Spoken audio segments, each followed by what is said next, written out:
Good evening, and thank you for tuning in to my end of the week wrap up for today, Friday. Even though we've been here since January 12th, it kind of feels like we're just getting started, and the pace is definitely picking up quite a bit. That means over the next few weeks, we're going to have longer hours, longer meetings, lots of debate, and even more votes. So that's exciting, though, for you guys to tune into, but I still do get my energy from you. So thank you for tuning in. As I mentioned in an earlier update, I have 25 pieces of legislation, and over the last couple of weeks, I've gotten to present for many of them. I've delved into housing justice and healthcare, criminal justice reform, and funding for those budget amendments that I talked about. But I've even gotten a few mentions in the news for the work that we're doing, but it's because it's so important to the lives of everyday Virginians and folks in the district and around the Commonwealth. So I'm really honored to be here to do this work. But yeah, you can check my previous videos to see some of the previous updates from this week. And I get into the particulars of some of the legislation. Let's see. I want to thank the advocates who have spoken up in favor of the legislation we've worked on together. Your voice matters so much. You are helping us be a representative government by making sure that we're representing you. And so that's really cool. But whether it's fighting for the earned income tax credit, which literally keeps money in your pocket, or standing at the podium and fighting in favor of more mental health services for our students and suicide prevention. I don't know, I know I was sent here to serve, and everything that I do is through the lens of justice.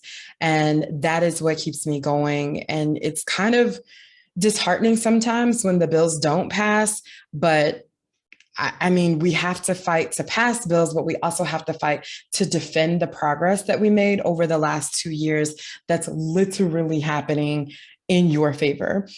So that means fighting these bills that are trying to repeal it.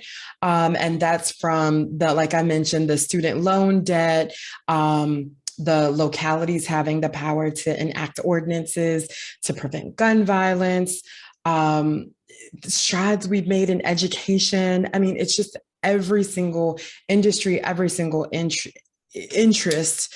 There's an attempt to roll things back, especially our democracy and healthcare. Oh my gosh, there are just so many attacks coming from everywhere. So it's a daunting task, but together we all can stick up for what it is that you need in the 95th district. So I appreciate your, again, being engaged. I cannot let being in the minority be an excuse to not fight. So like I said before, I don't care who's in charge. I'm going to fight what I know for what I need to bring home. And I'm really proud to stand shoulder to shoulder with the Virginians here in the caucuses that are fighting for those things too. So the work continues. And I really want to give a shout out to the Senate. The Senate Democrats have stood firm on a lot. So just thank you. Thank you for that. But also don't forget to call out the stuff that they tried, even though the Senate killed it. So that's one thing, about accountability. But with that said, we also had plenty to celebrate this week. We celebrated the start of Black History Month. Happy Black History Month. And we've heard speeches from both sides of the aisle. Interesting speeches, but shout out to the members of the Legislative Black Caucus who have literally been uplifting the truth of our shared history, Black stories, Black excellence, but American stories, American excellence, because we are all connected, and it's connected to our legislative agenda. And I just want to underscore that the members of the Virginia Legislative Black Caucus are here for the legislative work that we need to take back to our communities to improve healthier, happier, safer outcomes in our communities. But I also want to thank the constituents. I celebrate you. I celebrate the constituents that have called me and visited me.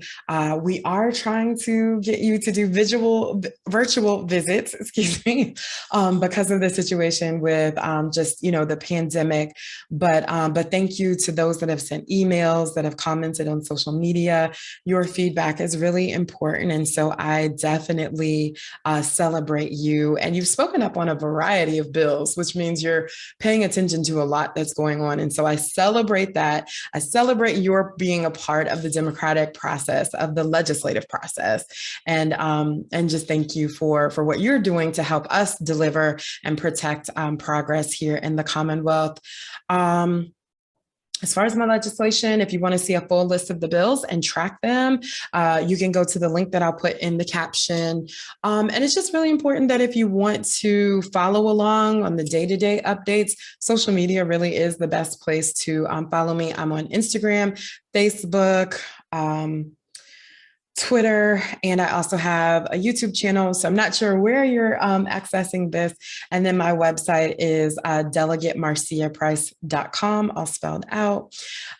So trying to think if there's anything else to round out this Friday. No, I think that's pretty much it. I just hope that you are well, that your family is well, that you guys are taking care of each other, taking care of the communities, and just again, honored to be your voice here in Richmond and the Virginia Legislative Branch, that we can make really good policy that will deliver the progress that you need and the everyday help that you need in various areas.